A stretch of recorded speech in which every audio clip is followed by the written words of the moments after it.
ministrar a palavra que Deus deu oportunidade para ele, que ele possa usar. Estende suas duas mãos para cá, em nome de Jesus.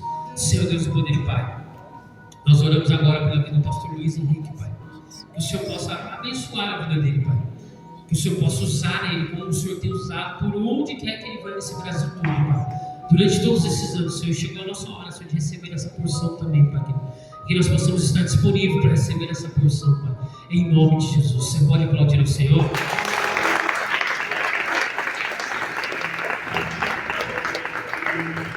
Glória a Deus.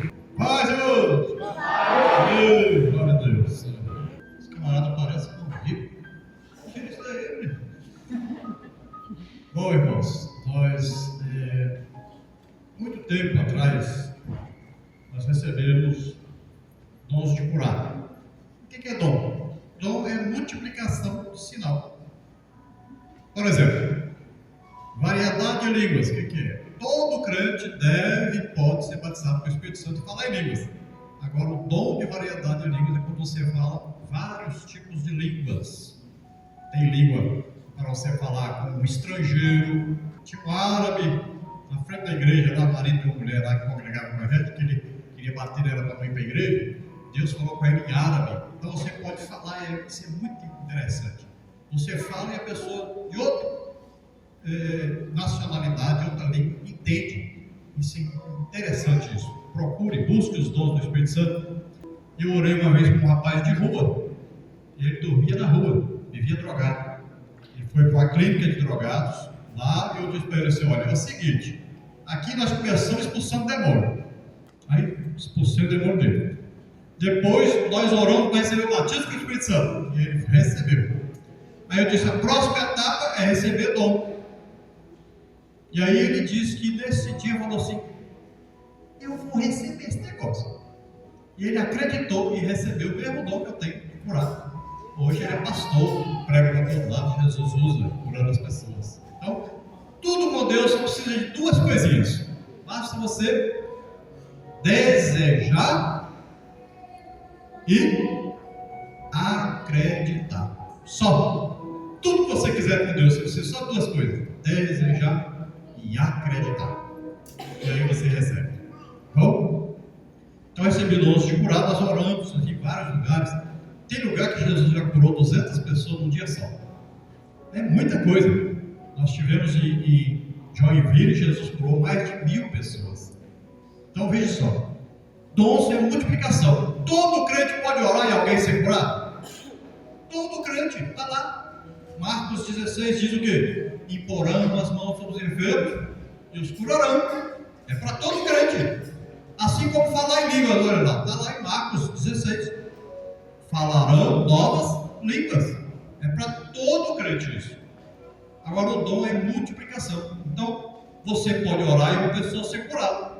Mas você orou um mês, uma pessoa foi curada, no outro mês, outra pessoa foi curada. Então, mas o dom é multiplicação. Você ora, são centenas de pessoas curadas. São milhares de pessoas curadas. Então é multiplicação. Tá? Então busque isso. Acredite, é para nós, é para todos nós. Tá bom? Então cada um tem o seu ministério. Na Bíblia está escrito que existem 5 ministérios. Né? Carta do apóstolo Paulo aos Efésios, capítulo 4, versículo 11. Existe o que? Apóstolo, profeta, evangelista, pastor e mestre. São 5 ministérios. O corpo humano tem 5 sentidos, né? A audição, olfato, paladar, tato, visão. Não tem? Para funcionar direito. Se você for cego, olha, atrapalhou a sua vida toda, atrapalhou o seu corpo. Assim a igreja tem 5 ministérios. Se faltar um, atrapalha o funcionamento da igreja. Então os que dirigem a igreja devem entender que a igreja tem 5 ministérios. E a igreja tem que incentivar esses ministérios a acontecerem na igreja, a desenvolverem na igreja. Aí a igreja cresce, desenvolve, e não cabe de tanta gente que vai vir, tanta gente que vai se converter, né? Tanta gente batizada nas águas, vai ser uma bênção. Então nós precisamos dar lugar a esses ministérios que Deus dá, Deus escolhe. Quem escolhe? Jesus. Ele escolhe uma pessoa e fala assim: você vai ser pastor, você vai ser mestre, você vai ser evangelista, você vai ser profeta, você vai ser apóstolo. e ele capacita o ministério. Não existe ministério dado por Jesus sem capacitação sobrenatural.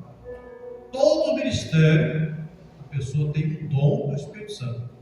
Não existe ministério sem dom, porque Jesus confirma, né? Olha lá, o apóstolo Paulo diz assim: meu apostolado foi confirmado, autenticado, carimbado por Deus entre vós, com sinais, prodígios e maravilhas. Quando Pedro vai pregar sobre Jesus, lá em Atos, né, ele diz: esse Jesus que entre vós foi confirmado por Deus. Por quê? Com sinais, prodígios e maravilhas. Então, sinais, prodígios e maravilhas confirmam o ministério. Amém? Nós trouxemos algumas ilustrações para nós darmos um estudo a partir dessas ilustrações, porque fica mais fácil você guardar. O ensino audiovisual, ele pode atingir até 70% de aproveitamento. Mas se eu ficar só falando e não mostrar até uma figura, não atinge nem 50%. Olha só. Então é importante esse ensino audiovisual. Onde nós vamos então? Também nos vídeos da internet, né? Se você quiser lá na internet, nós temos pouquinhos vídeos lá. Só 4.700 vídeos. Pouquinha coisa. Se você começar a assistir hoje, antes de morrer, você termina de assistir tudo. Né? É muita coisa. 4.700 vídeos lá no YouTube. Basta você colocar lá Henrique LHAS, que é as iniciais do meu nome. Henrique Moreira, mas para Henrique, depois de Deus minúsculo. Henrique LHAS. Você vai ver lá 4.700 vídeos. Tá bom? Tem vídeo de escola dominical e tem vídeos também das visitas que nós fazemos nas igrejas, nas curas, libertações, batismo com o Espírito Santo, salvação de almas. Todo lugar que nós vamos, Jesus está conosco. Eu fiz um trato com Jesus. Jesus, eu só vou pregar se onde eu for, o Senhor vai se manifestar. Você tem que estar presente, curando, salvando, batizando com o Espírito Santo, libertando, salvando. Se não, não prega. Pronto, fizemos um trato. E ele fez um trato comigo. Então ele confirma. Certo?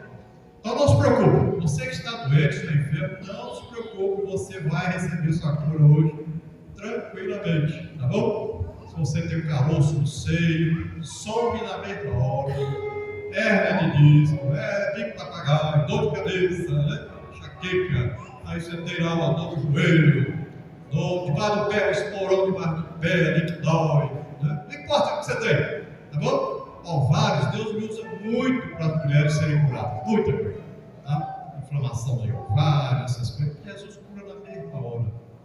Também, se você quer ter filho, Jesus, na mesma hora, vai tornar você fértil. Você vai ver, daqui 9 meses nasce o menino.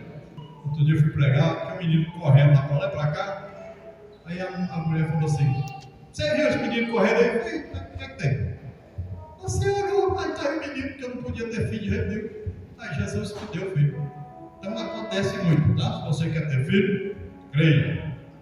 Bom, vamos ler, se você puder, lá no livro de Levítico, que é um tema, né, que os irmãos escolheram, para nós falarmos aí sobre fogo não se apagará, né?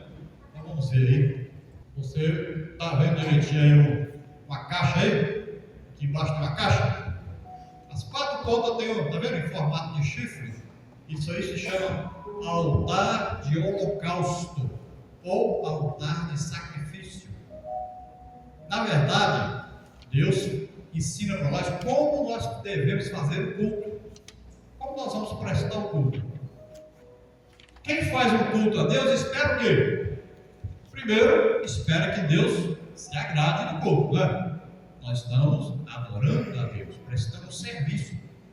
Adorar a Deus é prestar um serviço. Vai custar alguma coisa para nós, né? Lá em Romanos 12 diz o quê? Que nós prestamos um culto racional a Deus, né? Nós vamos prestar um culto que nós queremos adorar a Deus, queremos prestar um culto a Deus. Então você vem para a igreja com expectativa: eu vou prestar um culto a Deus, mas eu quero que Deus diga para mim se gostou ou não.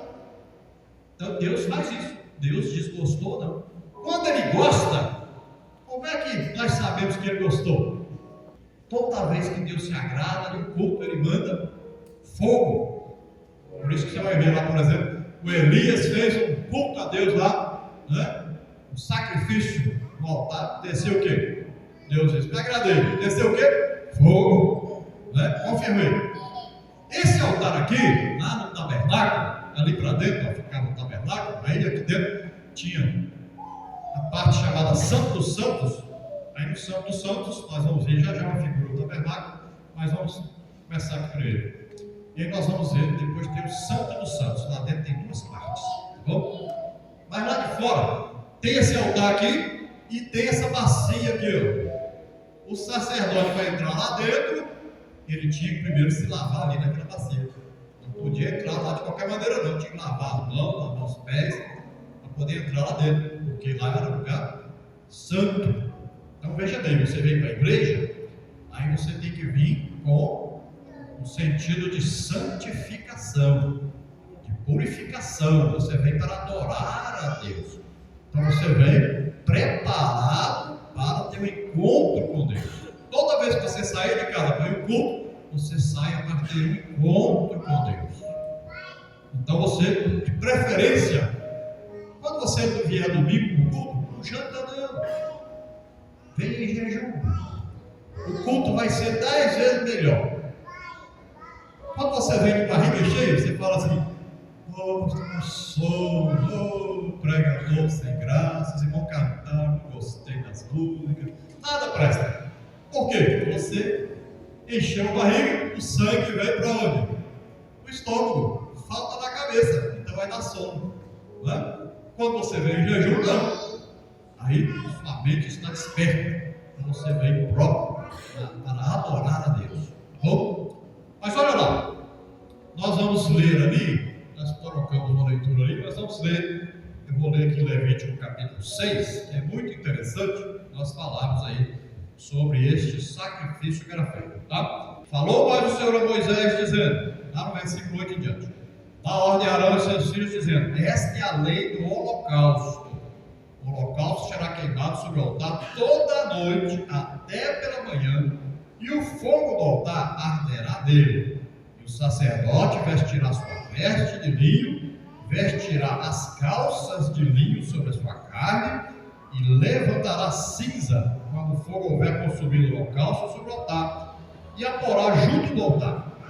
Depois despirá suas vestes, vestirá outras vestes, e levará a cinza fora do arraial para um lugar limpo. O fogo, pois, sobre o altar arderá nele, não se apagará, mas o sacerdote acenderá a lenha nele cada manhã, e sobre ele porá em ordem o holocausto, e sobre ele queimará a gordura das ofertas pacíficas. O fogo arderá continuamente sobre o altar, não se apagará. Então essa lei do holocausto. Eu ainda vou ler no capítulo 9 aqui, um pedacinho, um trechinho, diz assim, então entraram Moisés e Arão na tenda da congregação, que é no capítulo 9, versículo 23, depois saíram e abençoaram o povo, e a glória do Senhor apareceu a todo o povo, porque o fogo saiu diante do Senhor e consumiu o holocausto e a gordura sobre o altar, o que vendo todo o povo jubilou e caiu sobre as suas faces. É importante você saber que aquele fogo que estava sobre o altar não era fogo produzido pelo ser humano, não era fogo de homem, era fogo que veio de Deus. Hoje nós estamos vendo na igreja, de vez em quando aparecem uns fogos assim, estranhos, né? Fogo estranho, que não é de Deus, mas aquele fogo ali era de Deus. Lá dentro do Santo Lugar Santo tinha uma mesa de pães de proposição, tinha um altar de incenso e tinha um candelabro com 7 braços. Lembre-se, 7 braços. Tem candelabro aí de 6, de 5, de 9, mas esse é de 7, viu? Lá em Isaías 11, você vê lá o nome de cada braço do candelabro. Lá você vai ver lá direitinho como é que chama, tá? Então tinha um candelabro. Veja bem, esse altar, quando era 9 horas da manhã, o sacerdote tinha que pegar um cordeiro de 1 ano, sem defeito, não podia ter nenhuma manchinha, matar esse cordeiro e colocar colocar lá sobre aquele altar que nós mostramos ali, o altar de holocausto, sacrifício. Eles mataram, eles pegaram o sangue desse animal e colocavam nas 4 pontas do altar. Aí você vai entender o que é isso. Por que o tabernáculo? Por que Deus deu ordem para construir o tabernáculo? Por que Deus mostrou para Moisés o que precisava da construção do tabernáculo? Quais os sacrifícios seriam apresentados? Porque o tabernáculo, na verdade, é um culto a Deus. Representa o culto que Jesus fez a Deus. Olha, quando a Bíblia diz assim, Jesus se tabernacularizou, Jesus se tornou homem. Olha, assim como o tabernáculo, Deus diz, olha, constrói o tabernáculo porque eu vou morar no meio de vocês. Olha só, aquele tabernáculo significava que Deus estava morando no meio do seu povo. E ali então, Deus vai fazer com que eles entendam o que é prestar um culto a Deus. Então o culto começa com um sacrifício. Tinha que um animal ser morto para poder o homem prestar um culto a Deus. Tinha que ter um sacrifício. Será que ainda precisa? Está escrito na palavra de Deus, né? O apóstolo Paulo escreve sobre isso, inspirado pelo Espírito Santo. Olha, apresenteis o vosso corpo em sacrifício vivo, santo e agradável a Deus. Olha, ainda tem sacrifício para adorar a Deus, para entrar na presença de Deus. Você fala assim, por que quantas vezes as pessoas pregam, não acontece nada? Porque não teve ali o que? A presença de Deus. Para nós atrairmos a presença de Deus, temos que fazer o culto corretamente, do jeito que a Bíblia ensina. Então você vai apresentar o seu corpo em sacrifício santo, vivo e agradável a Deus. Olha, um jejum vai tornar você agradável, vai tornar você próprio para oferecer o culto a Deus. É importante o jejum. A Bíblia toda fala de jejum. Às vezes a pessoa fala, mas Jesus me ensinou. Como Jesus disse, e eles não estão jejuando agora, mas eles vão jejuar. Quando eu ressuscitar, eles vão jejuar. Jesus não disse que eles não iam jejuar, disse que eles iriam jejuar. Paulo vai falar quantas vezes ele passou por jejuns, né? Existem vários jejuns na Bíblia. O jejum, por exemplo, que você quer receber uma revelação de Deus, é o jejum de Daniel, né? 21 dias sem comer nada desejável. Eu passei agora 21 dias sem comer nada desejável e emagreci 7 quilos. Né? É o jejum, você não come nada agradável. Deixa aí o carboidrato, deixa aí os laticínios, né? E aí você vai perder um peso terrível, né? Então veja bem, você quer um jejum para que você, esse jejum de 21 dias, quem fez foi Daniel, né? Daniel vai receber uma revelação sobre os 70 anos do cativeiro. Você quer um jejum aí para receber o poder de Deus, né? Aí o jejum de 3 dias, né? Paulo fez esse jejum aí, né? Nós temos vários exemplos na Bíblia de jejum de 3 dias, mas esses 3 dias aí é mais difícil que o 21 dias, porque os 3 dias é sem comer nada, né? Aí é mais difícil do que o jejum de 21 dias comendo só aquilo que não é tão desejável, né? É mais difícil, tá?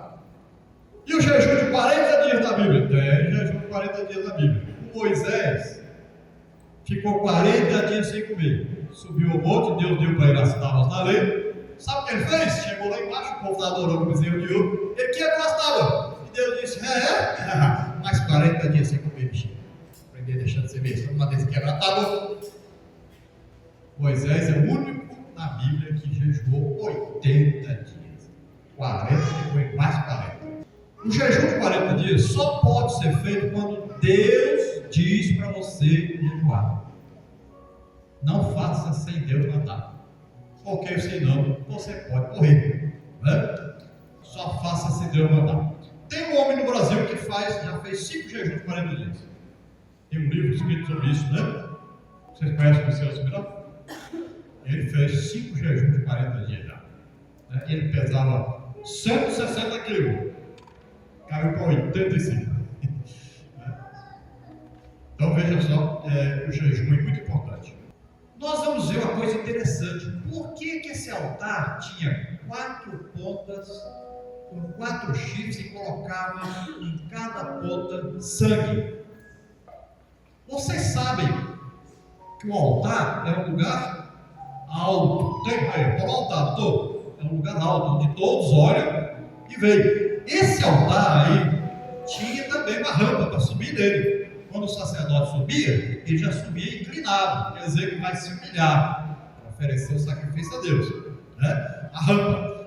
Lá de fora do tabernáculo, o tabernáculo era cercado por cortinas, lá de fora todo mundo via o altar de sacrifício. Quando acendia o fogo ali, todo mundo via ali, lá de fora.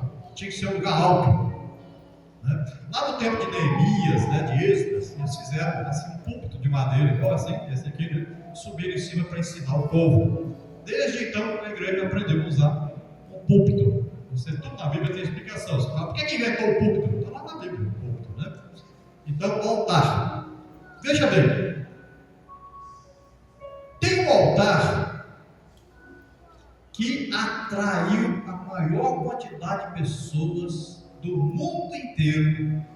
Nesse altar não tem fumacinha, não tem luz piscando, não tem ninguém tocando, não tem microfone, não tinha carpete, não tinha nada disso. O altar que mais atraiu pessoas do mundo. Vocês sabem qual é esse altar? Jesus diz assim: serei levantado da terra e a todos atrairei.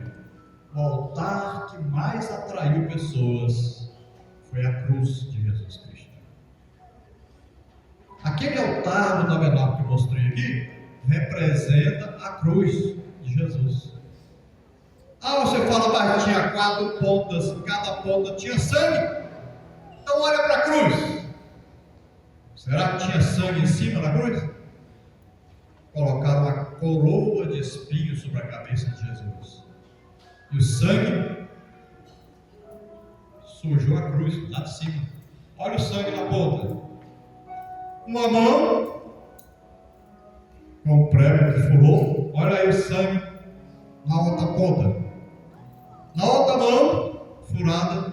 Olha o sangue na outra ponta. E os pés furados. Olha o sangue na outra ponta. As 4 pontas do altar de Jesus também tinha sangue. Veja só, Jesus é o quê?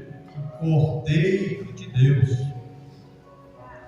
que morreu por nós. Sabe que hora que Jesus, eu disse para vocês que o sacrifício do Cordeiro no altar era que hora? 9 horas da manhã. E o outro sacrifício, que hora que era? Eram 2 todo dia, de manhã e de tarde.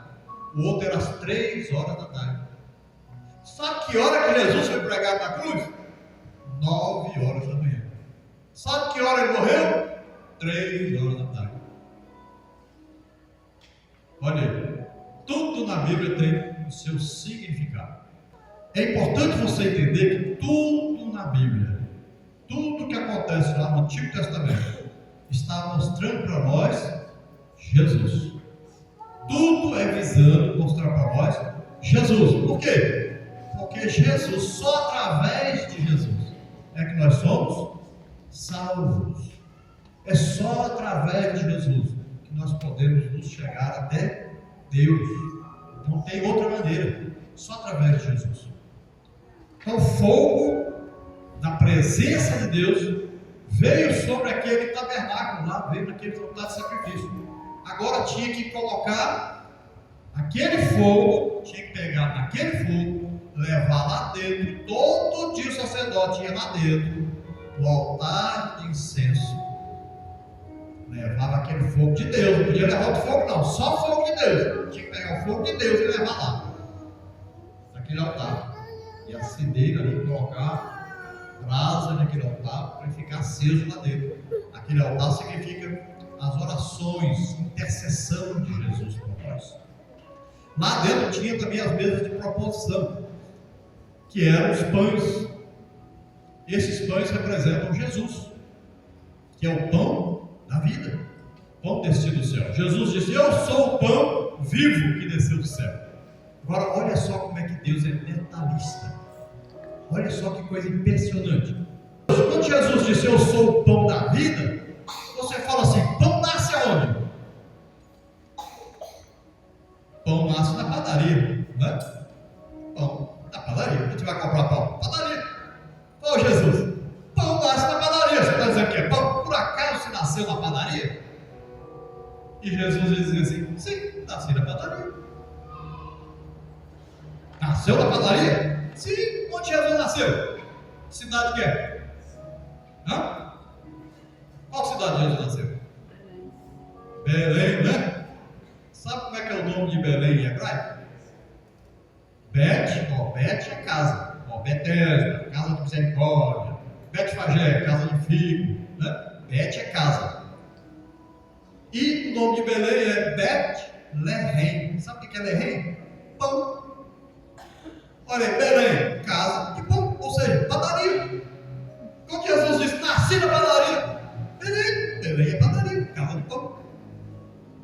Olha só, Deus é detalhista, irmão. Coisa impressionante as coisas de Deus.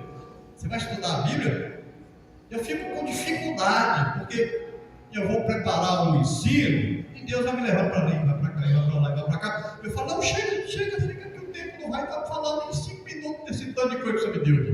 Não tem jeito, é coisa demais, é coisa maravilhosa demais a palavra de Deus. Que você deve ler, pelo menos todo ano, leia a Bíblia toda. Sua vida vai mudar completamente, todo ano. Se você quer um plano de leitura para receber no seu e-mail, você entra no lugar chamado assim: bibliaonline.com.br. bibliaonline.com.br. Todo dia você vai cadastrar o seu e-mail, todo dia manda no seu e-mail a leitura bíblica daquele dia. Com um ano você leu a Bíblia toda. Fácil. Eu costumo dizer para os irmãos que se você não está lendo a Bíblia toda todo ano, você está doente, precisa tomar remédio. Aí eu receito 4 comprimidos ao dia. Olha só, você vai tomar um comprimido de manhã cedinho, um comprimido na hora do almoço, um na hora da janta e um na hora de dormir. 4 comprimidos ao dia. Qual é o nome desse comprimido? Um capítulo da Bíblia. Quanto tempo demora para ler um capítulo da Bíblia? 5 minutos. Se você ler um capítulo da Bíblia de manhã cedo, quando acordar, um capítulo na hora do almoço, um na hora da janta e um na hora de dormir, pronto.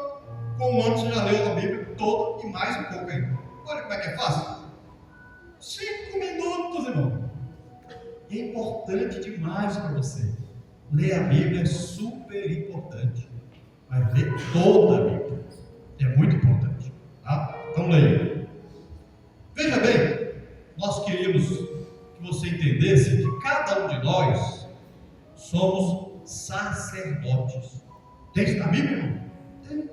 Lá em 1ª Epístola de Pedro, capítulo 2, Pedro diz assim: vós sois sacerdócio santo.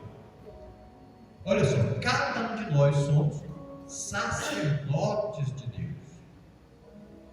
Todos nós então temos que oferecer a Deus sacrifício de louvor, de adoração, a nossa vida, entregarmos para Deus a nossa vida. Todos nós devemos exercer esse sacerdócio. Agora, irmão, para ser sacerdote tinha que ser santo. A Bíblia diz: olha, sede santos, porque eu, o Senhor, sou santo. Segui a paz com todos e a santificação, sem a qual ninguém verá o Senhor. A santificação, ela tem 2 processos. Um processo é: você se afasta do pecado.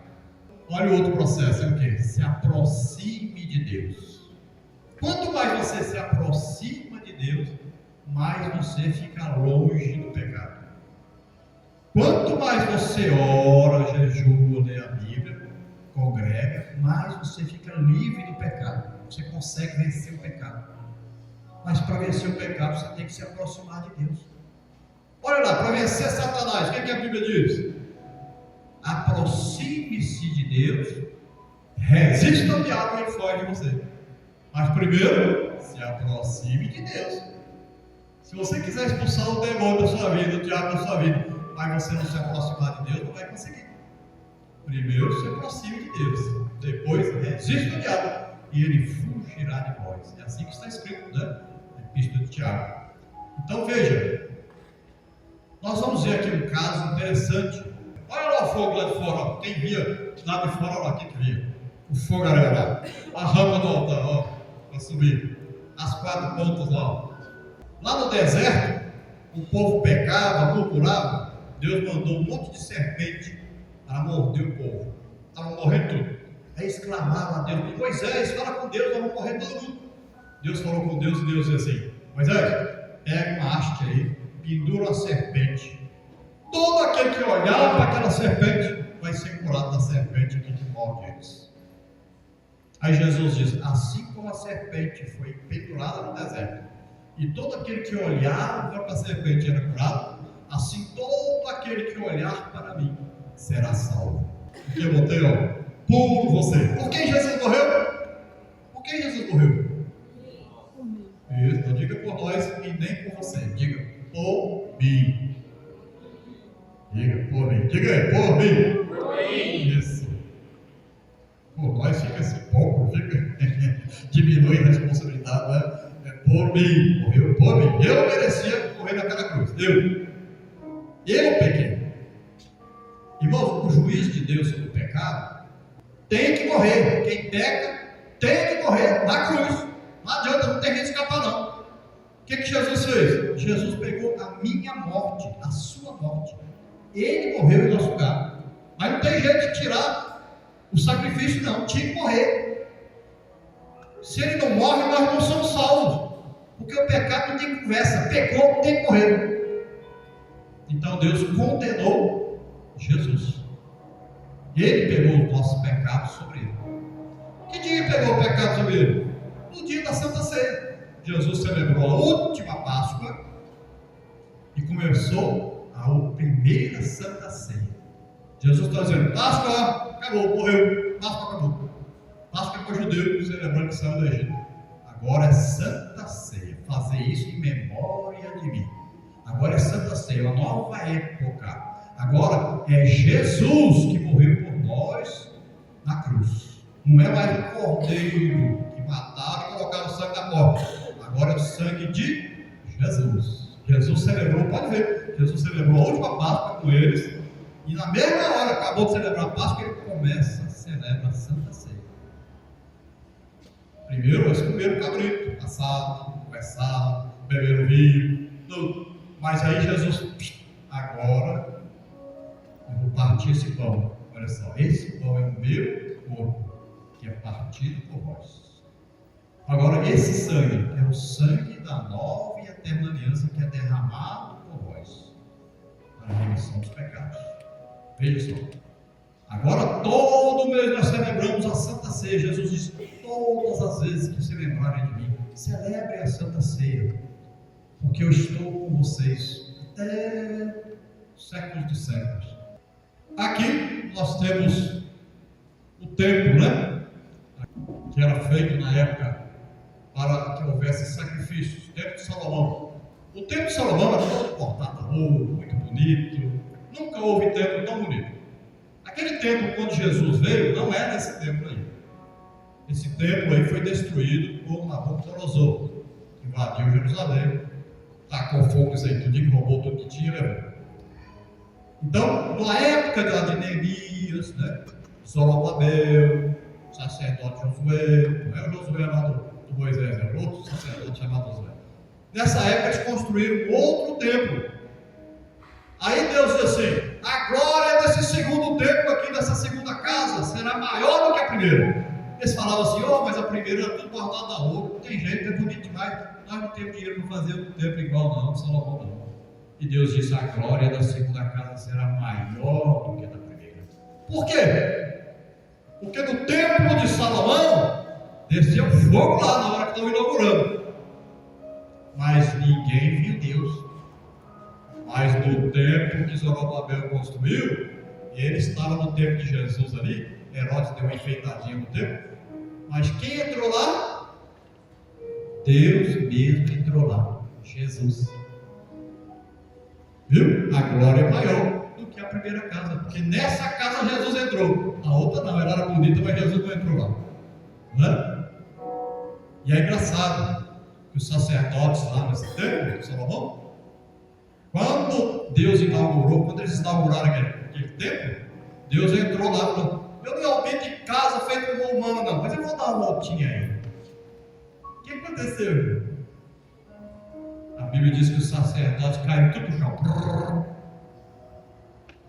Ninguém aguentou a presença de Deus. Deus deu uma voltinha, só uma voltinha aí dentro. Caiu tudo no chão. Tem sacerdote que queria sair, queria correr e não conseguiu. Caiu tudo no chão. Tamanha glória de Deus, né? Estava ali. Mas no segundo tempo, Jesus mesmo estava lá. Vou falar desses dois camaradas aqui, que são Nadab e Abiú. Olha a santidade de Deus. Nadab e Abiú estavam lá no tabernáculo. Eles eram filhos de Arão, sumo sacerdote. Eles foram até no monte Sinai junto com Moisés, com 70 anciãos. Eles estavam lá. E a Bíblia diz assim: eles viram Deus e Deus não os matou. Engraçado, está escrito isso lá. Eles foram, viram Deus, mas Deus não os matou. Deus conhecia esses dois camaradas, sabia que eles não prestavam, mas Deus não matou eles não. Aí, esses dois inventaram de fazer o seguinte: passou por outra coisa aqui, tem que falar rapidinho sobre isso aqui. Qual a diferença do sacrifício de Abel para o sacrifício de Caim? Por que Deus aceitou de Abel e não aceitou de Caim? Não aceitou, ele não gostou, achou pouco o sacrifício, né? Desprezou. Por quê? Olha os dois altares e você vai descobrir por quê. Como é que eles dois souberam que Deus aprovou de Abel e não aprovou de Caim? Qual a diferença? Muito bem, quem respondeu aí? Fogo. Olha lá, no altar de Abel tinha fogo. No altar de Caim não caiu fogo não. Assim que Deus demonstra, com fogo. Esse eu me agradei. Então ele joga fogo. E esse cordeiro ali, o que Abel estava dizendo para Deus? Abel estava dizendo assim: olha, eu quero dar minha vida para Deus. Eu não posso me matar para me dar para Deus. Eu vou fazer o seguinte: no lugar da minha vida, no lugar do meu sangue, eu coloco um animal. Olha só, está prefigurando o que? O sacrifício de Jesus. Jesus se colocou em nosso lugar na cruz, né? É o Cordeiro de Deus que tira o pecado do mundo. Ele morreu por nós, em nosso lugar. Está vendo? Tudo tem um significado, né? Então Abel, por isso que Deus, a Bíblia diz assim, e o sacrifício de Abel vale até hoje, continua existindo. Mas como? Porque ele tem o significado do sacrifício de Jesus. Bom, passa aí, pode passar. Deixa eu ver se eu acho logo. Aqui Abraão, né? Olha, irmãos, a importância de prestar um culto a Deus, né? Abraão era um homem de altares. Todo lugar que Abraão ia, fazia-lhe um altar. O altar era símbolo de aliança com Deus. Toda vez que Deus prometia uma coisa, Abraão falou: passou o altar.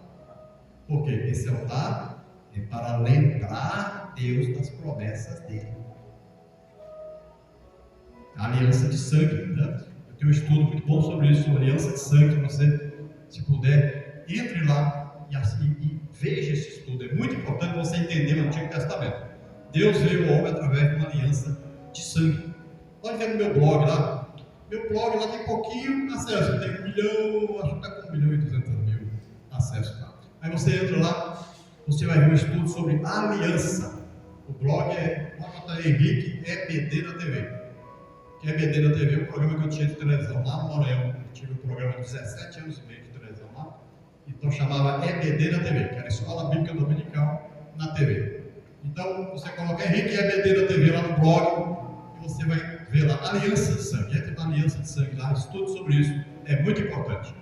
Aqui é o altar de incenso que eu falei que ficava lá dentro, né? Tinha que todo dia levar um sangue. Então esses dois camaradas ali, Nadab e Abiú, sabe o que eles fizeram? Chegou lá um dia, você vai descobrir que eles fizeram uma coisinha. Eles beberam um mezinho. Por quê? Depois de eles fazerem isso aí, Deus chamou Moisés e falou assim: a partir de hoje é proibido beber bebida alcoólica. Não beba nunca mais. Aí você descobre, aqueles dois camaradas tinham bebido um golinho. Você fala assim, mas só um golinho faz mal. Então fala com a polícia quando ele te prender na estrada aí, pega uma fome e fala assim, não, é só um golinho que eu bebi. Pois é só um golinho mesmo, que você bateu o carro por causa desse golinho que você bebeu. E quem é filho de alcoólatra pode se tornar alcoólatra só por causa de um golinho. Esse golinho que você acha que não vai nada, né? É perigoso isso, é com uma cascavel, morre de medo, né? Então aqui, o que eles fizeram? Assim, eu não vou pegar fogo lá no altar e levar não, eu vou fazer um foguinho eu mesmo aqui. Fizeram um foguinho, foram lá, botaram fogo. Aí Deus falou assim, vocês gostam de fazer um foguinho, né? Deus torrou eles. Queimou eles na mesma hora, morreram queimados os dois. Deus, vocês gostam do foguinho? Pois então, foguinho. Queimou os dois. Mas, gente, eu acho Deus tão engraçado as coisas que Deus faz. Olha lá a Torre de Babel, né? Os homens disseram assim, eia, subamos até o céu. Aí Deus falou, vocês gostam dessa palavrinha eia, né? Aí Deus disse, eia, vocês vão ficar tudo com a voz, tudo diferente, a língua, tudo diferente a partir de agora. Deus usou a mesma coisinha que eles falaram, vocês gostam da palavrinha eia? Mas espera aí, que eu vou usar também. Deus é engraçado demais. Quem é que teve uma visão desse lugar aí que ficou mudo? Quem foi? Foi desse lugar aí. Quem foi que ficou mudo? Parou de falar. Não conseguiu falar mais. Quem foi? Pai de Zacarias, o pai de João Batista, gente, Zacarias.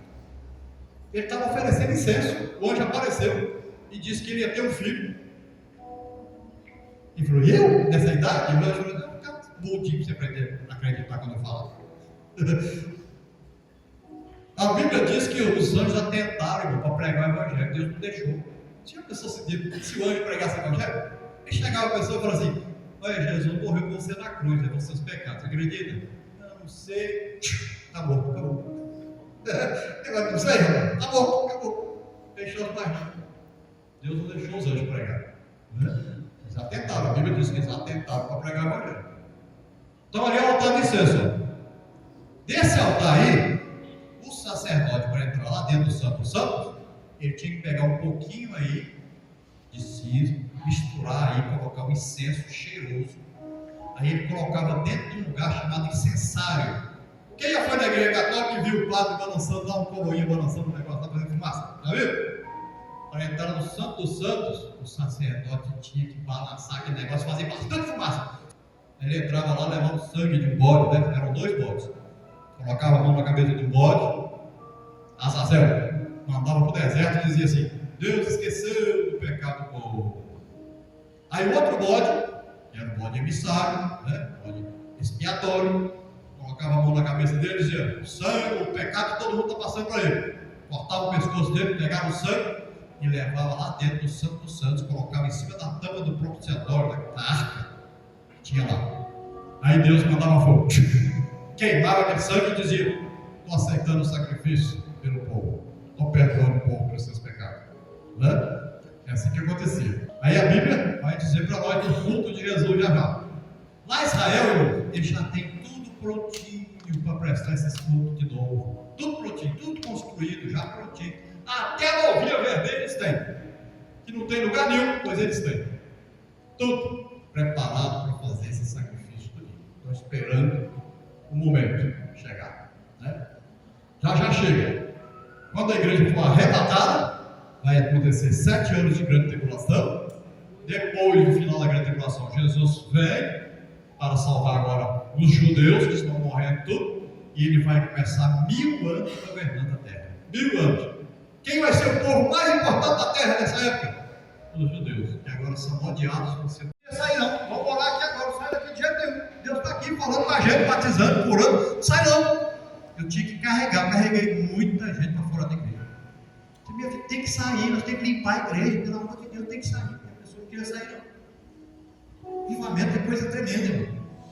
As mães tiraram os filhos do colégio. Disseram, não, Jesus está chegando, para que o menino vai estudar? Mas, gente, pelo amor de Deus, você acorda, não é assim também não. Vocês estão exagerando. Mas era coisa tremenda, irmão. As mulheres, uma santificação. A mulher mostrava, nem aqui, ó. Nem um pedacinho do pé que elas mostravam para ninguém. Uma santidade, uma coisa tremenda, coisa importante. Irmão, eu nunca vi aqui na minha vida 2 avivamentos terríveis. O pessoal cantava, você que coral, cantava 50 pessoas, quando acabou de cantar, caía tudo no chão. O pessoal passava na rua e caía lá na rua, no meio da rua.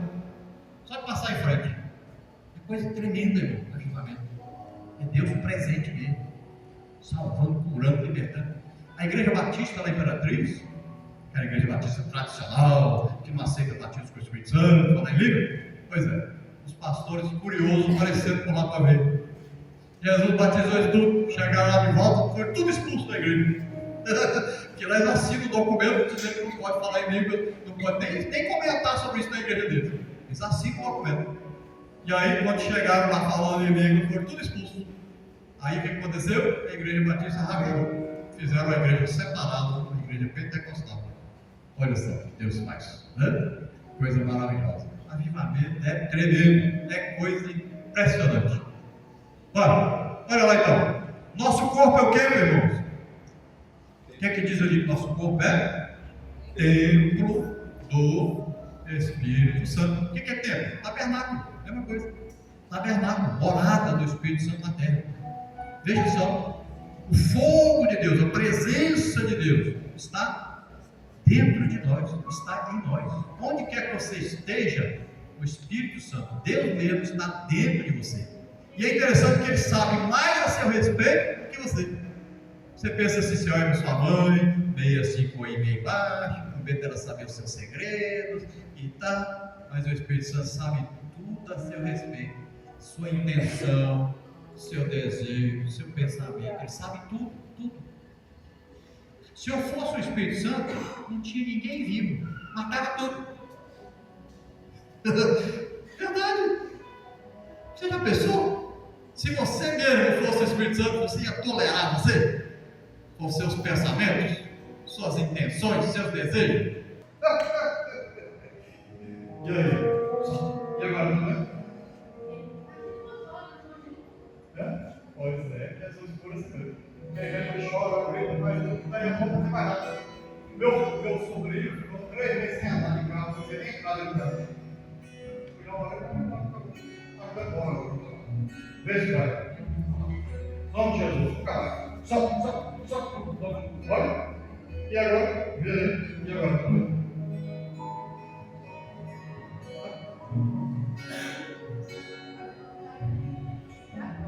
Tem que ligar pro filho para levantar ela.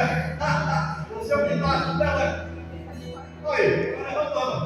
Vai de novo, vai ver. Vai de novo. Nome de Jesus. Só, fica mais. Nome de Jesus, nunca mais. Aí, libera,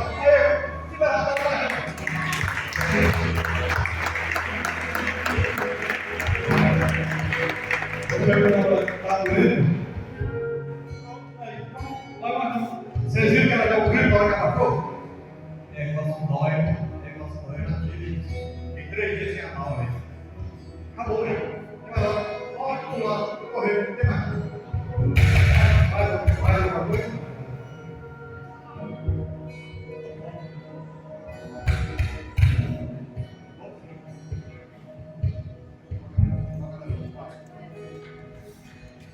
Deus está aqui. Você não está vendo Jesus, não? Está aqui, você não está vendo. Mas Ele está aqui. Você pode não ver, mas Ele está aqui.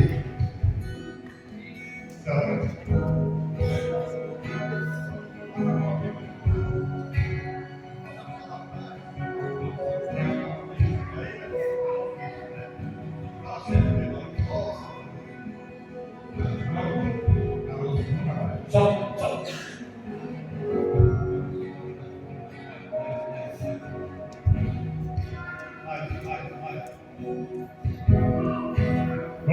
Carlos, mas é interno, para pegar o Carlos, não precisa ser interno, externo, ele é Carlos, mas não é interno, nós sabemos só depois que nós fizemos, né?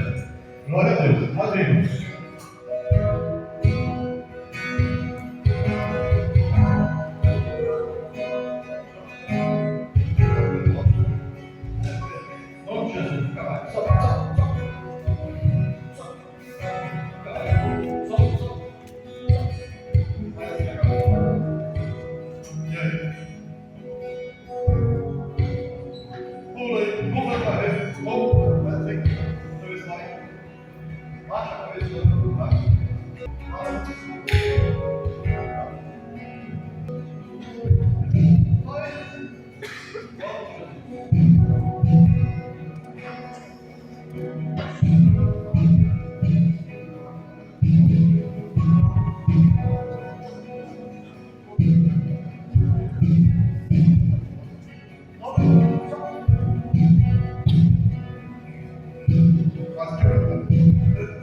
dele, sai dele, sai dele, sai dele, sai dele, sai dele.